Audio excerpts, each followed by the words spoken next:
year after year, I failed. But I assume that you're here because you appreciate the effort. But I'm going to keep trying to make it simple, because it is the principle of playing as well as joyful training is very simple. However, to achieve this task is pretty difficult. I myself not remotely there. So, but I think that I know how to do it. And I mentioned it many times, and I will mention it again, because it will take me just 3 minutes, and it's not a problem if you hear it once again. If you want to do something really, really great, whether it is playing the saxophone, the piano, being a father. I'm not a great example, but I never wanted to be a great father, so it's not an issue for me.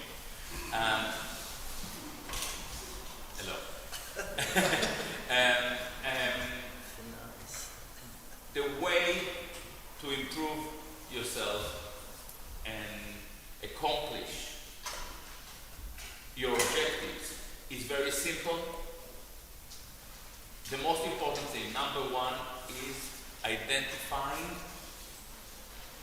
your difficulties.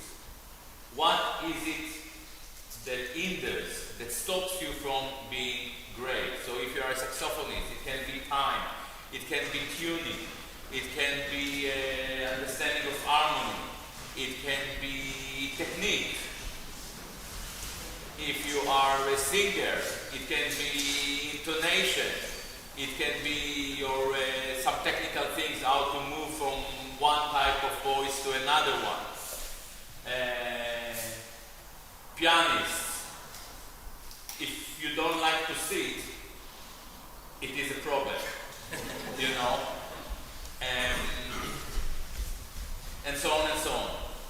The most important thing is to identify your problems.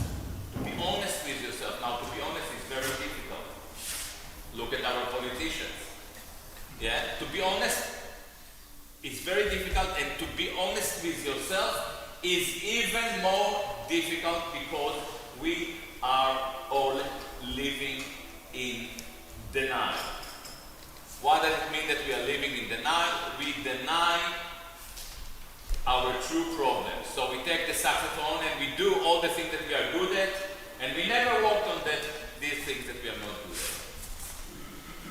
Once you identify your problems, the second most important thing is to define your own personal strategy to deal with your own problems. And why I'm saying it? Because if you come to me, I will teach you how to deal with my problems. Which is great, but it's not going to help you. If you go to Enzo will teach you how to deal with his problems, and he has plenty. Am I right, Enzo? Totally, alright? So, the role of the teacher is really to help you identify your problems. Number two, to help you define your strategy dealing with your problem. And I go back to your great philosopher Martin Heidegger. To teach is to teach others how to learn. And by the way, this is exactly what the education system is not doing. It is doing the opposite. In music, in schools, in universities, they teach us how to pass exams.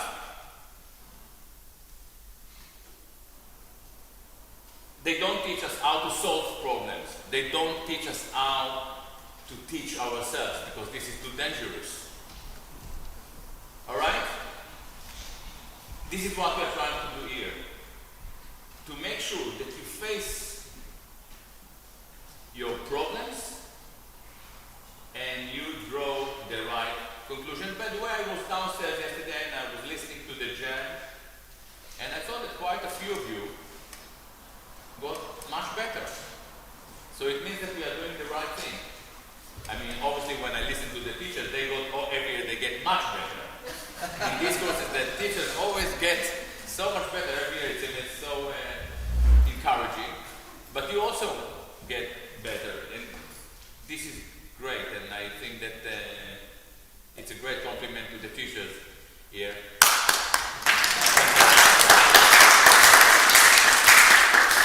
And to the master, no. Anyway, so number one, identify your problems. Number two, define your own strategy. Number three is the easiest, just work on it.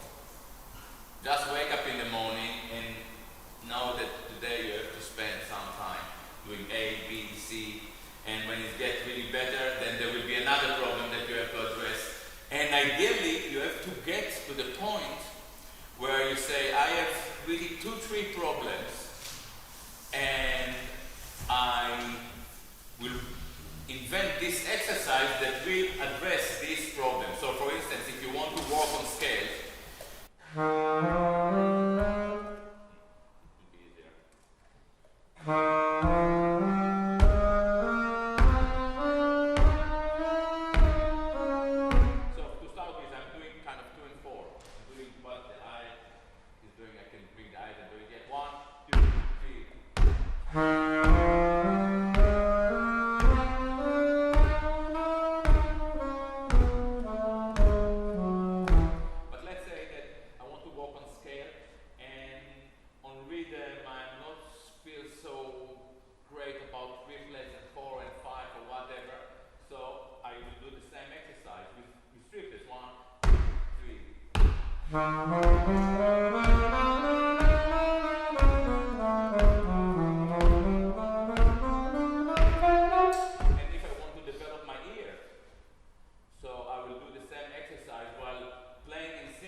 idiotic insight a few weeks ago.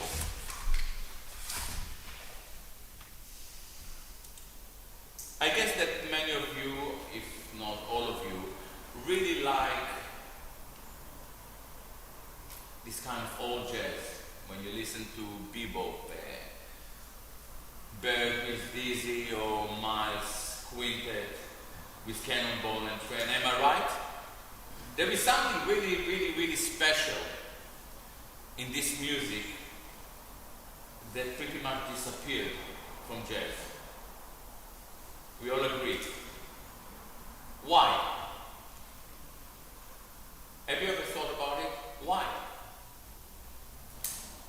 You are entitled to answer. It's not a rhetoric question. I'm saying it's not a rhetoric question because it's quite obvious, but it took me 35 years. Yeah? Maybe because jazz is sort of becoming ossified. It's too much becoming classical music. You have to play exactly like people play before. In a way, I think that this is probably a good way to look at it. I'm talking now about very, very basic things.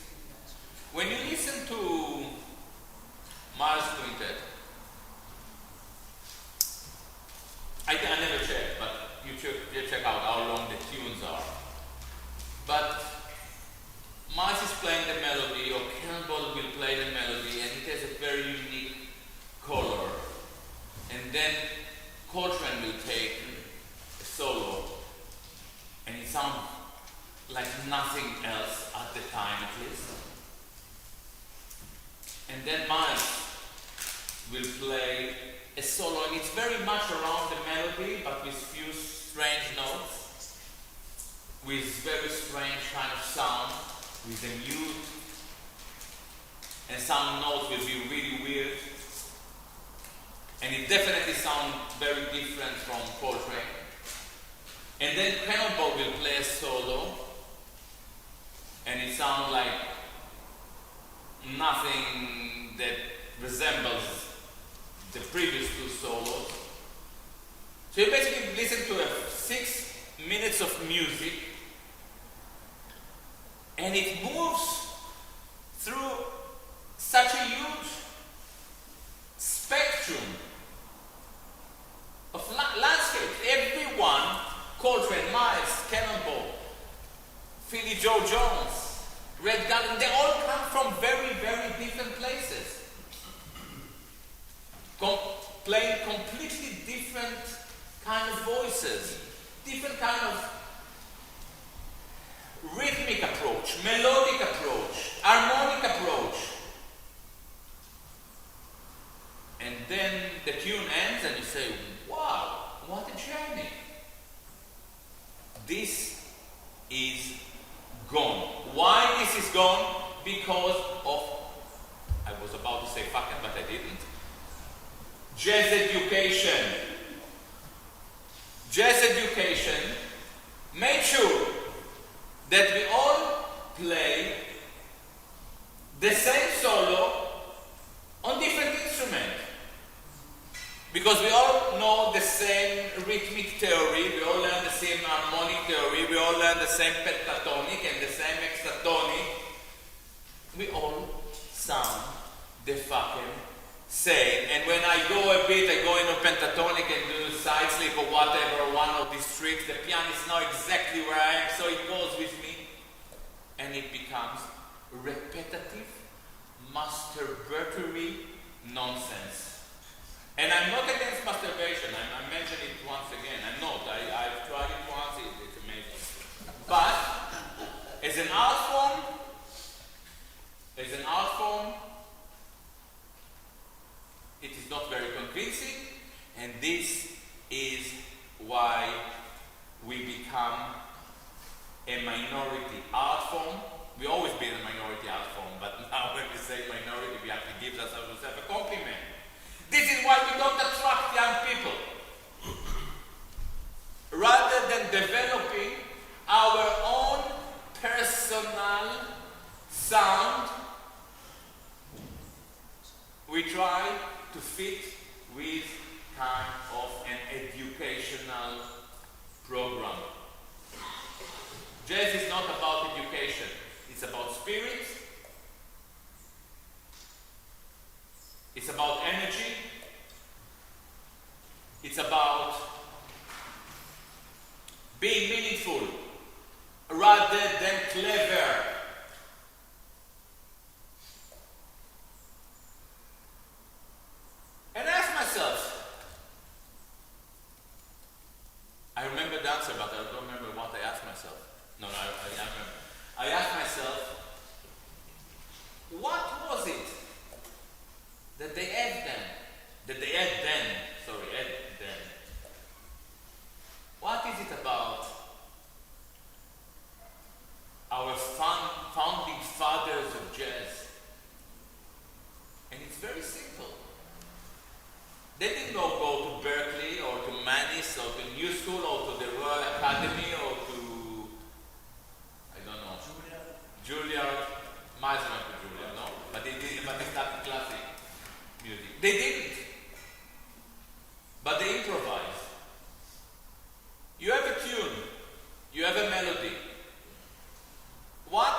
thing that you do when you have a tune with a melody, when it comes to improvisation? What would be the first thing that you want to learn? The melody. And I'll try to pick a standard that you all know. I guess that you all know all the things you are. Or you want me to pick another one? I will pick a few. Yeah? And I'll do the two. Whenever I play something on 4/4, I kind of do the high test with my 1, 2, 1, 2, 3.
join us as well?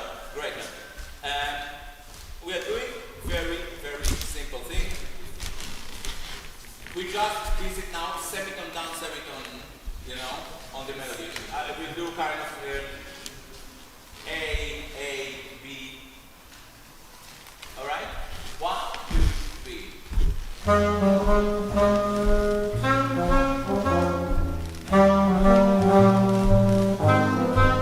One by one.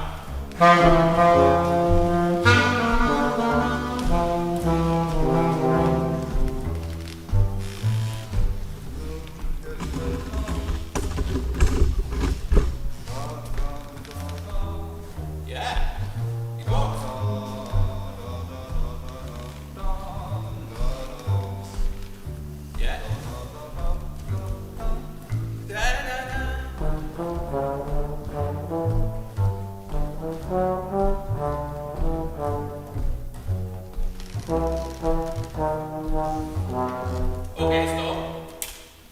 He's not playing the melody. You're playing the melody. You speak English a bit? Because I don't, so I just remember what the text. Alright. What we do, I play the melody and I just play around it. It's not what you're going to play tonight. I'm just trying to show you what is the most simple. You don't have to learn necessarily harmony to start to improvise. So I'm just playing the melody and I learn to see how the semitone around the melody smells. I just pick this tune. We can in a second decide that we do another tune. So listen to what I'm doing. Repeat the second A, the same thing. You can play with the rhythm. And by the way, when you play with me, you do 2 and 4. 1, a 2, a 1, 2, 3.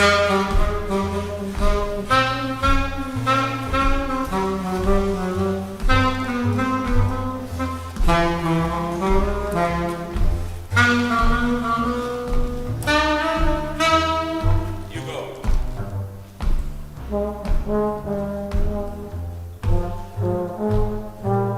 Okay, stop. What you're doing now, first, you play the melody. Can you play the melody? Yeah. This tune? Play the melody.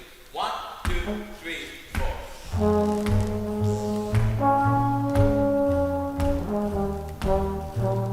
Great, thank you. Great. Now, play the melody plus just notes around it. Yes. 1, 2, 3, 4. Yeah!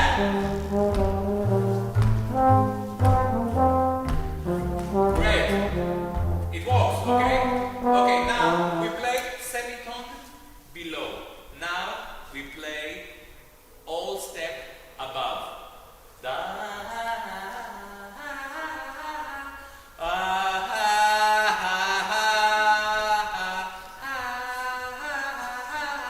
Sometimes it works, sometimes it doesn't. When it doesn't work, it works. It sounds to sound like jazz. 1, 2, 3.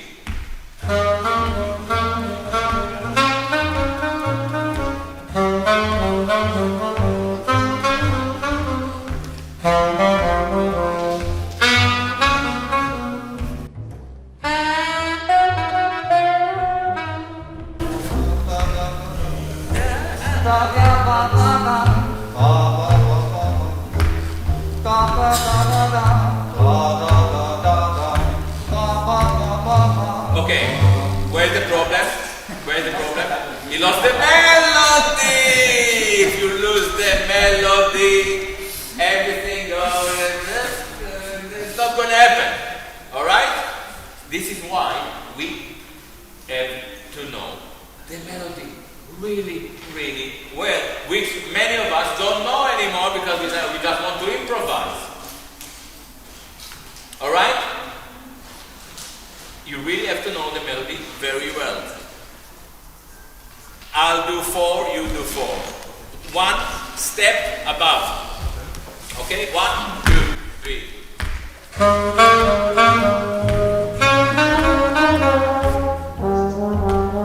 Semitone. It's too musical. Okay, it's too musical. It was put. It did, which sound actually better. But what you have to do once you start to play semitone above, full step above, semitone below, full step, you start to know. You know that we have 12 notes. That's all. That's what we're playing with. You already cover 5 notes. The melody and 2 neighbor above, 2 neighbor below, 5 notes. There are only 7 more notes to learn. We're almost there. We have a week to do it. Alright? 1 and 2. 1, 2, ja.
bit, I deliberately kind of said something that may sound very difficult for you, but there is a very simple way to learn it.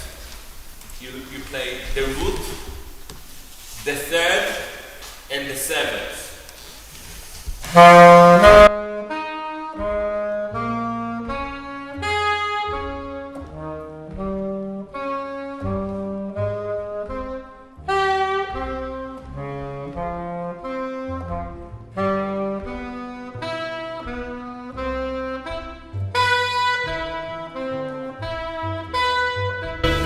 Okay, can we try to do it? Those who know the harmony, we start on F minor. Yeah, we'll do it very slowly. Everybody ready with their own? I'll wait for you, Julia. Once you do that,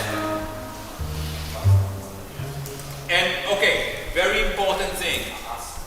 When you want to learn something, when you want to learn something, you play. You can bring yourself chairs if you don't want those.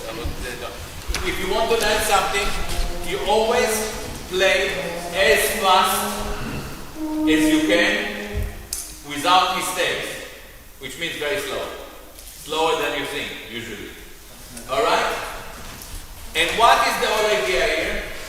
So I'm starting on F minor concert, yeah? And I know what it is. By the time I'm playing the F minor concert, I know that the next chord is B flat. By the time, let's say, alto saxophonist, by the time I'm playing D minor, I know that it is G minor. I have time to get, if it's too fast for you to think what is coming next, it's not good, so I don't want to do it.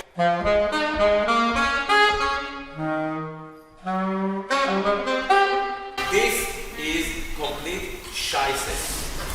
Alright? You see my German is getting there. This is a complete disaster. Why? The most important thing for us is to get our faculties synchronized. So the brain and the fingers and our cognitive system, they are all kind of synchronized together. And to learn to do it, we learn to do it very slowly, and then we start to speed up. Okay? So, everybody ready? I'm going to be very, very slow.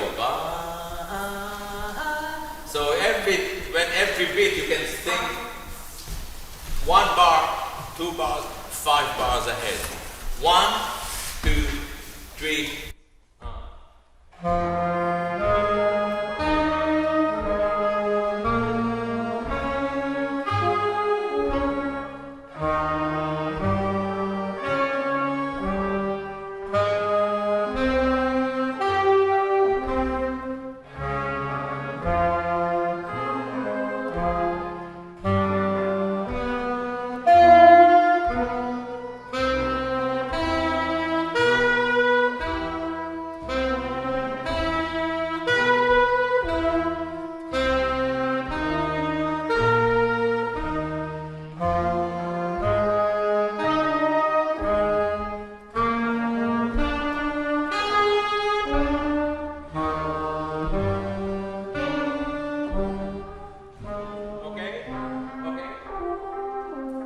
You're doing very well. Now, if you play it, you should be able also to sing it.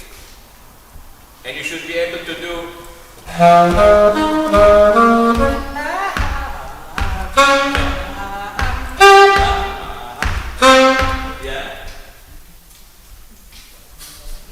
Yeah. And if you cannot do it, you just do the facial expressions.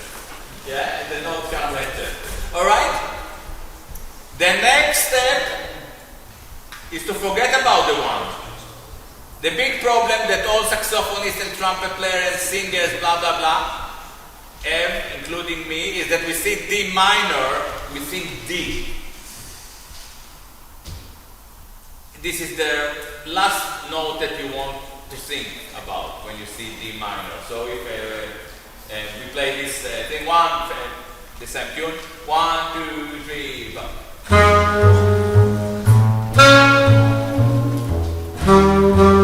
These are all the 3 and the 7. If the problem, so if I play, think about the ones, it will be 1, 2, 3.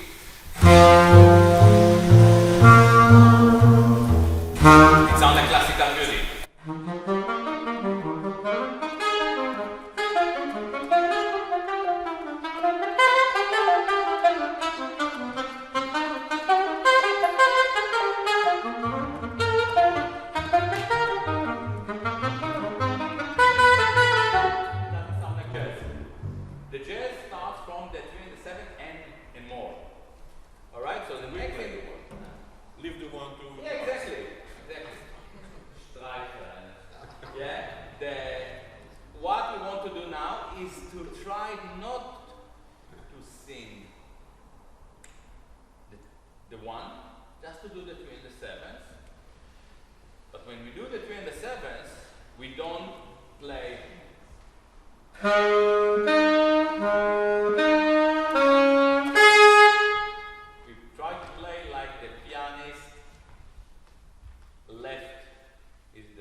You probably do it, you know, they have this kind of something pretty sick. You know, so if you can do just kind of the 3 and the 7s, and you know, 1, 2, 3, 4. You can see it hardly moves. Yeah? Because the 3 and the 7s, they move parallelly.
G minor, you know, we hear this kind of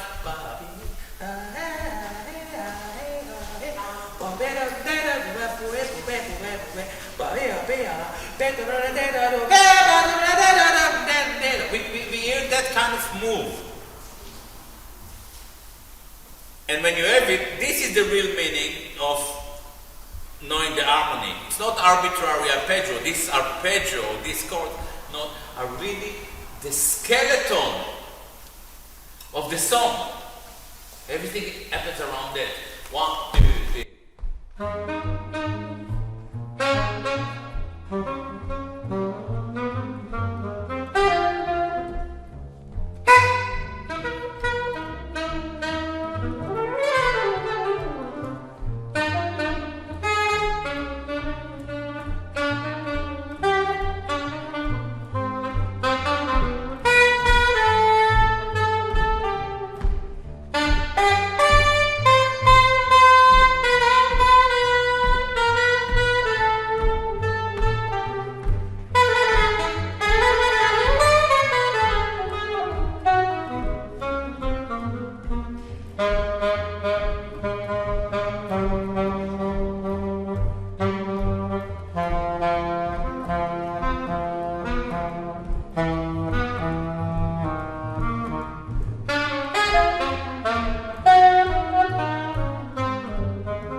I was playing just melody, 3 and 7, neighbors. Questions?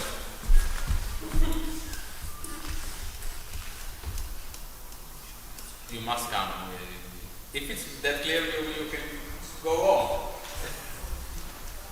Thing. Yeah, question? How do you learn the 3 and 7? I mean, it takes a while till you know. It takes a while. You just need to train, and just go by heart. It takes a while, but I think that the best way to learn it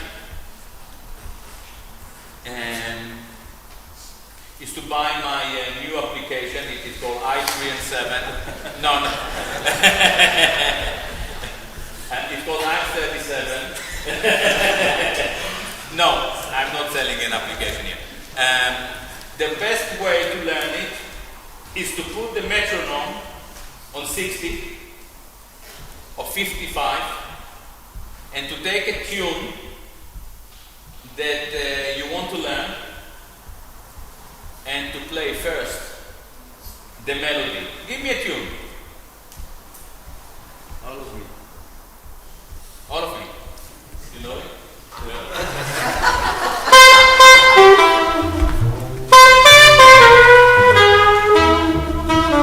Okay, so I will put it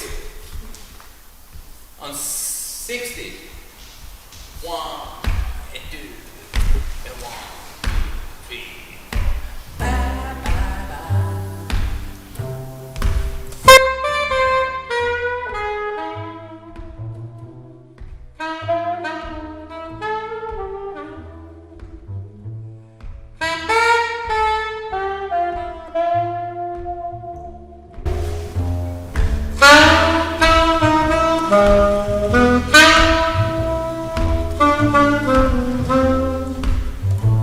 And I was singing.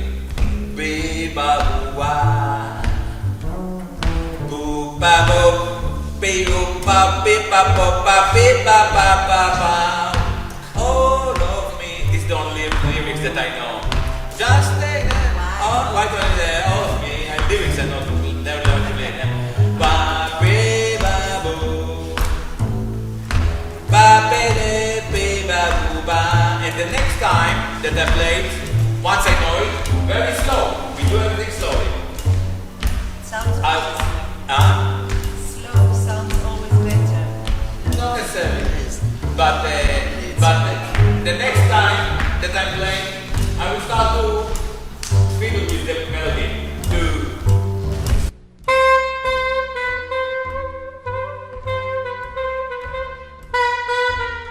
That's the semitone around the melody.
Because this is just didn't start with Michael Brecker.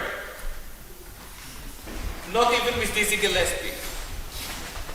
It was a beautiful evolvement that was destroyed by Berklee School of Music, by the Royal Academy. Why? Because musicians had to make money, so they invented theory. The theory is the theory that you develop in order to get you through it. If you will buy a ready-made theory, you will sound like everyone else. And this is the problem that we have.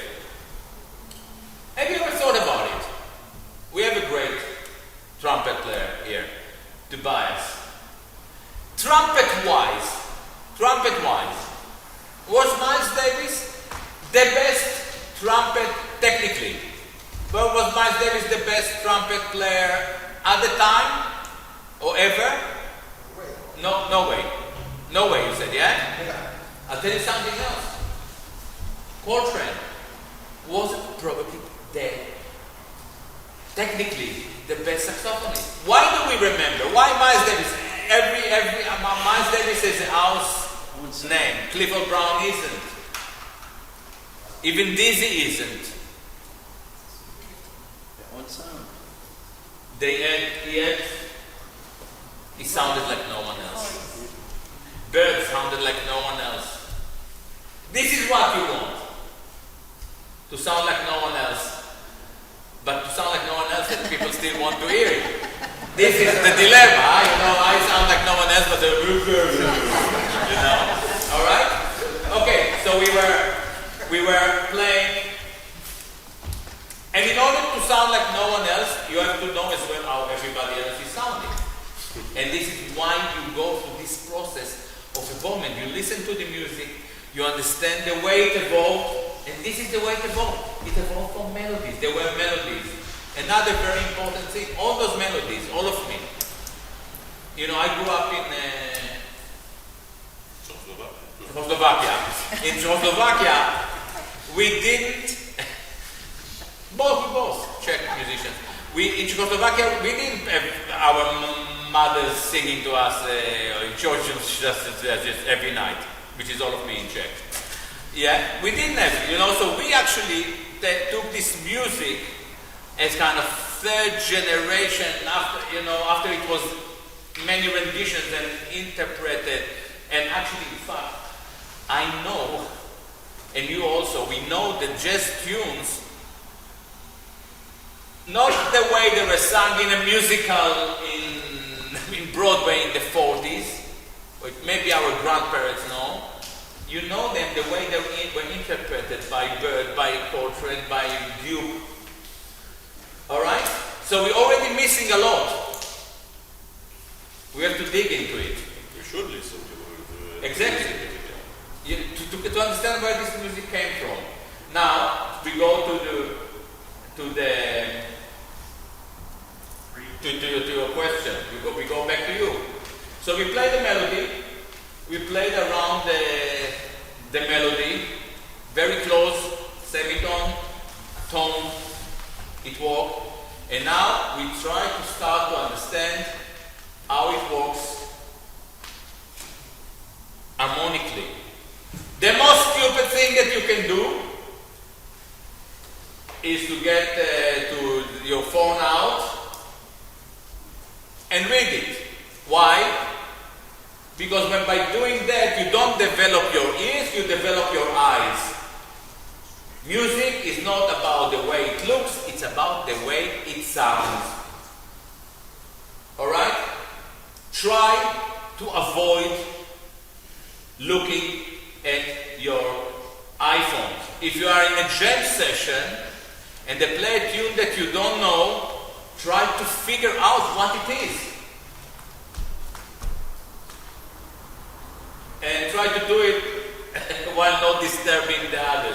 It's a privilege that saxophonists, trombone players, trumpet players have. If you are a bass player, it is slightly more complicated. You have to be very gifted. I guess that if Yaron can tell the pianist or Uli, I'll figure it out. And he never does, but But the confidence is very important. No, obviously, professional musicians, a lot of these tunes are very similar. But what I'll do now, I will play with the arm and I show you how I'm figuring it out. 1, a 2, a 1, 2, 3.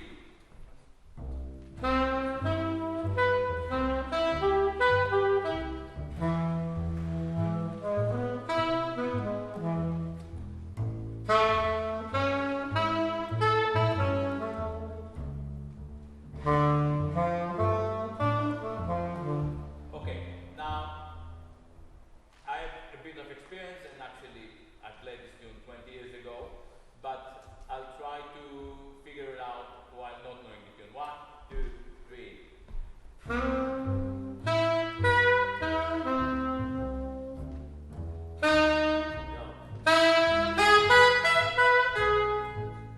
I make mistakes, I correct myself. Yeah? Try to listen to the bass to identify is it major, is it minor, the seventh will find itself. Yeah? And the next stage is 1, 2, 3.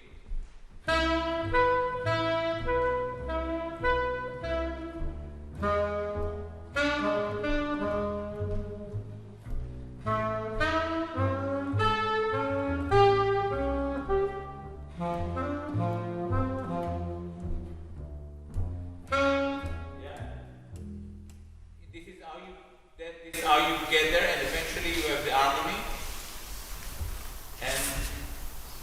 and you can play. You can play freely on it, and you don't think anymore about the harmony because you start to have these skeletons. Bergonzi, I think, wrote once that when he plays, he can see these 3 7ths moving. Different people have it kind of. I try to think how I feel it kind of physically. I don't know. I never think of chords. And by the way, it is also a very good way to get to the point where you know where the chords. If you want to play out of the harmony or you want to. Do some more complicated stuff, which I do obviously, but when I play a tune like that, I have kind of, it is in my chip, it is kind of, it is in. And if you don't know a tune, this is the way to learn it. And I want to tell you something funny. I play guitar clumsily. And a few years ago, before we came to this course, Saul Rubin, who used to teach here for quite a few years, do you remember him? Some of you remember. I told him, Saul, man, and he was, and some people say slightly problematic teacher because he used to fall asleep during lessons. And I think that it's kind of a great quality of a teacher because it really means that you have to keep your teacher awake. And you have to play loud and exciting and so on and so on. He used to fall asleep, but I managed to catch him one day, kind of with his eyes open. And I told him, "Listen, so can you give me a guitar lesson? We played for a few years together. Teach me something." And he said, "Yes, of course." And he said, "Yes, of course." And come to the room, I came with the guitar, and he told me, "All right, it goes like that." This was the lesson. Once a week, pick a tune,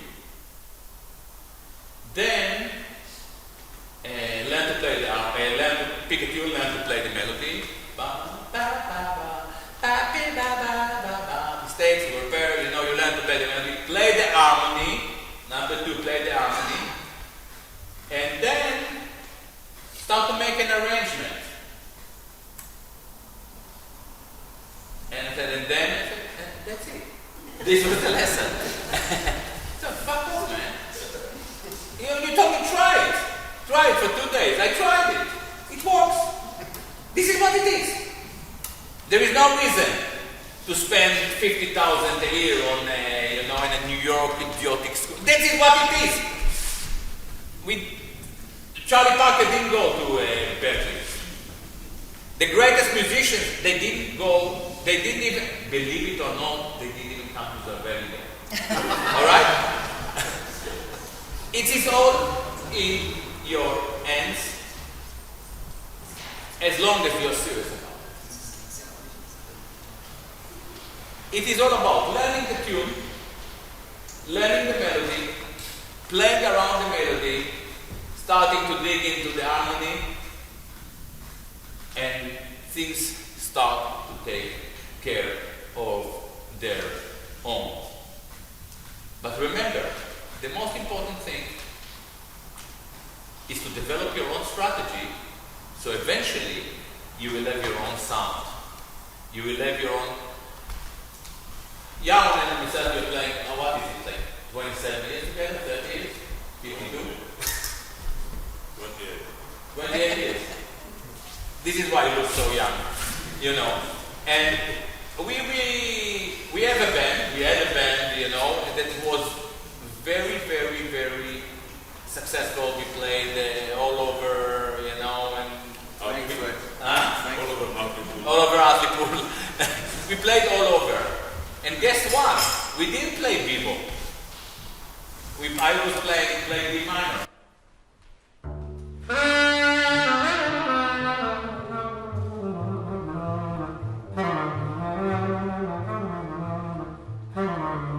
I play basically, out of tune. Everything out of tune, and people, wow, what the fuck is that? It was unique.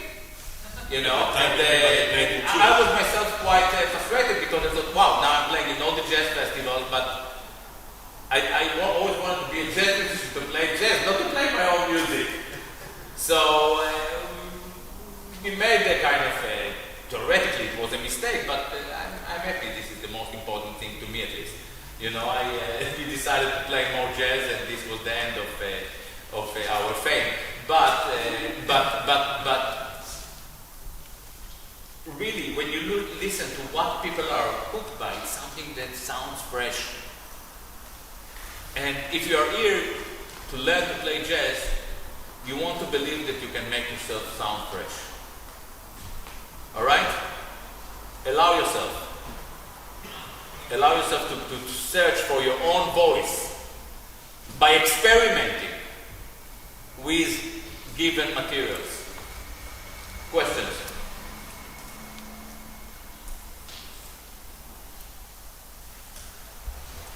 Yeah, do you have any questions? Only answers. Yeah. With this, all the things you are, I try to sing it, and then I knew the melody was okay, and then I started to try to improvise over it with the voice. And then I came to a point, I'm playing guitar too, so I could play the guitar, but I wanted to play without the guitar and to improvise completely without any bass or guitar. Mm-hmm. And then I came to a point where sometimes at the end was the right chord, and I could prove that stuff. So I kept within the harmonies of the song. And is it possible that I did something intuitively? What you said about this 3 and 7. So I don't know what you did, but of course, yeah, you sing it. So You want the F? the start.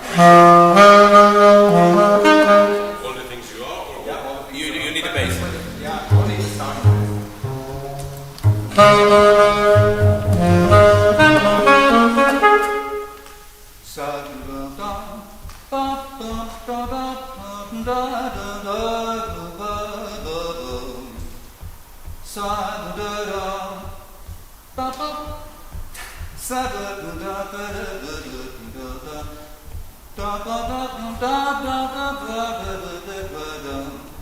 Okay. I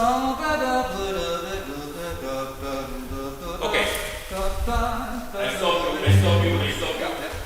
you for a second. I think that you started, you didn't feel the harmony right, but it's really important. The best investment that you can make in musical instrument before you buy a Bechstein is this. Yeah? Give me this.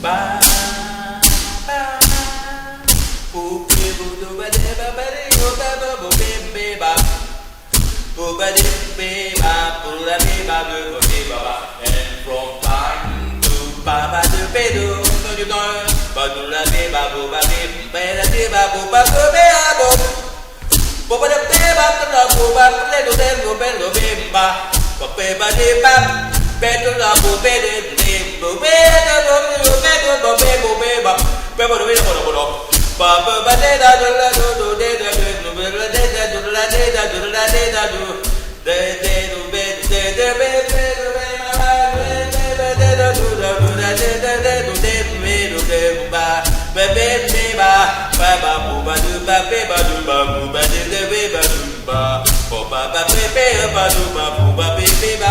And if you have a guitar, you have your guitar here? Just downstairs. Okay, let me. No, it looks like stone. And with a saxophone, yeah. What I would do.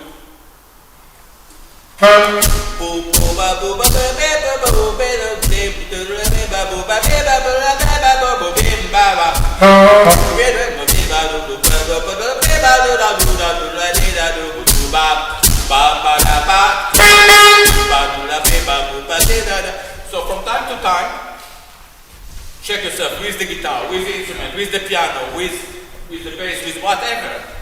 This is the way. The way I did, you know, with the saxophone I play guitar as well, you know, so I can do it with guitar. But this is the way to do it. 2 and 4. It's really crucial. Why I say 2 and 4? Because your time was all over the place. What's all over the place? Your time, because you did. I started playing Dixieland in the 70s. Maybe. But Dixieland is always a Dixieland. We played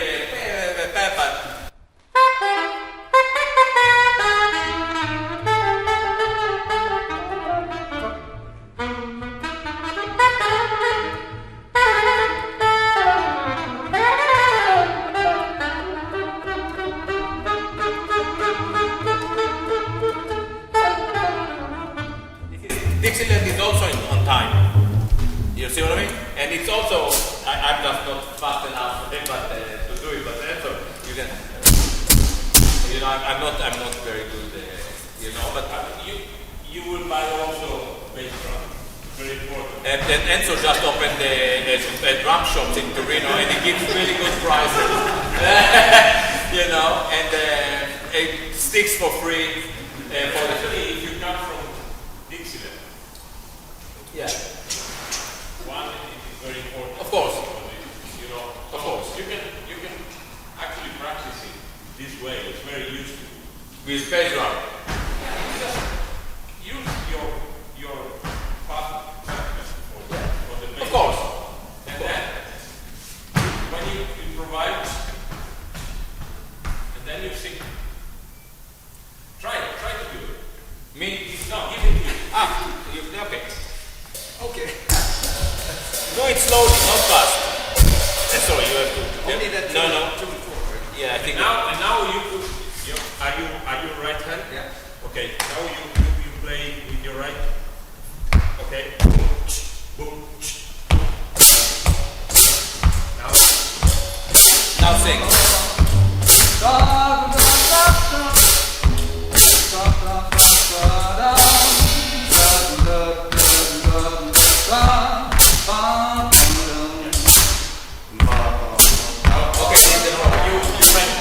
Yeah, this is the problem. Okay.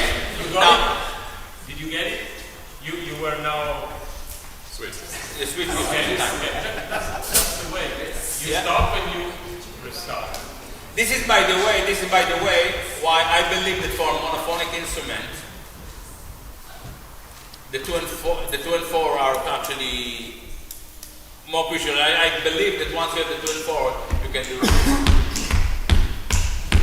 But the good thing about it is that when you were counting in the beginning, you were doing all the people sound the same. There is no groove there. Yeah? But you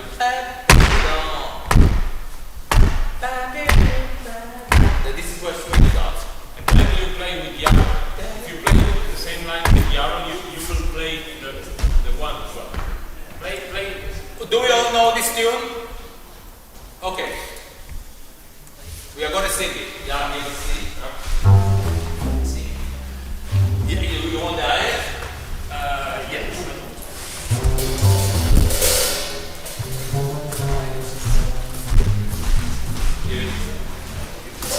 Okay, but before you play with us, give us one round of the melody with you know the tune, yeah? All of me, yeah? Let's first just feel the 2 and 4. 1, 2.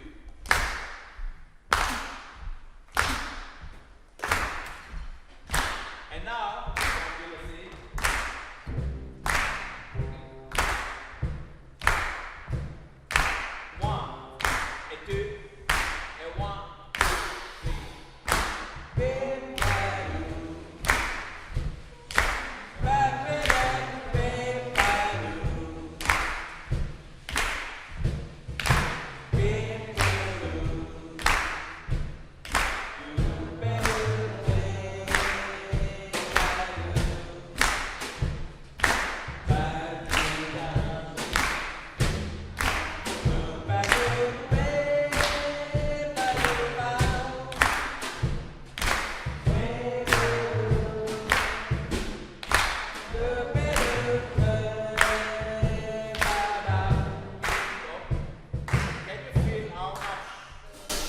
juicy it is. Yep. Can you feel that you don't need a band? When you do that, the drums are inside, the harmony is there, and when I'm playing alone, a lot of times, one of the biggest mistakes we all have is we have too much technology, so we play alone, we put all of me. I put the phone through the speakers or in the headphones, and I have quite a solid band in the box playing with me. No! Charlie Parker didn't have an iPhone. I hope that Apple kind of doesn't stop me now, you know, but he didn't have an iPhone. This is a Gillespie portrait. They were playing.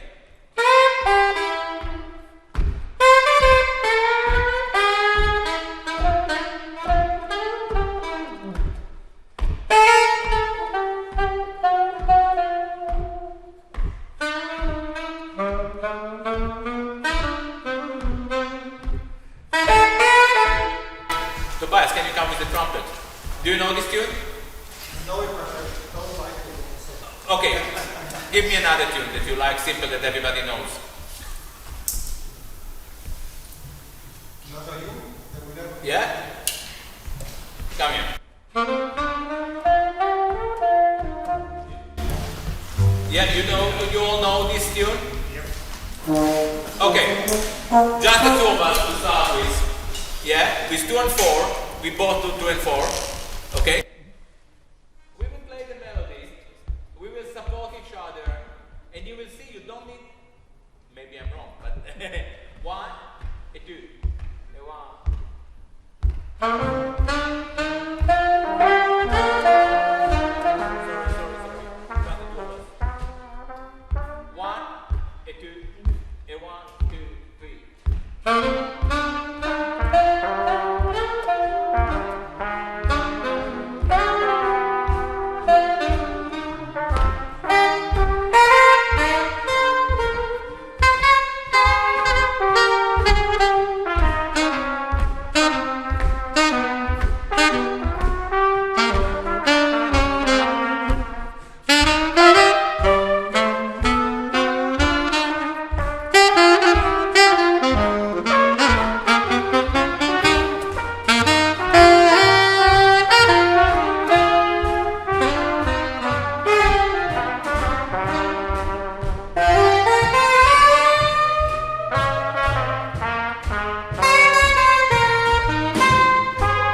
But you can see that we are speaking a similar language, and we all sound very different. And this is very unique. This is what makes this music a vibrant thing. I don't know what's the time. Very melodic. 11. Thank you so much, Tobias. Yeah. Do you want to play another tune when we split?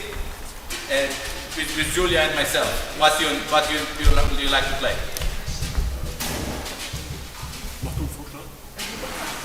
Blue Bossa? Blue Bossa, of course. All right, you play. 1, 2, ba-be, ba-boo, ba-boo. By the way, this is Bossa Nova.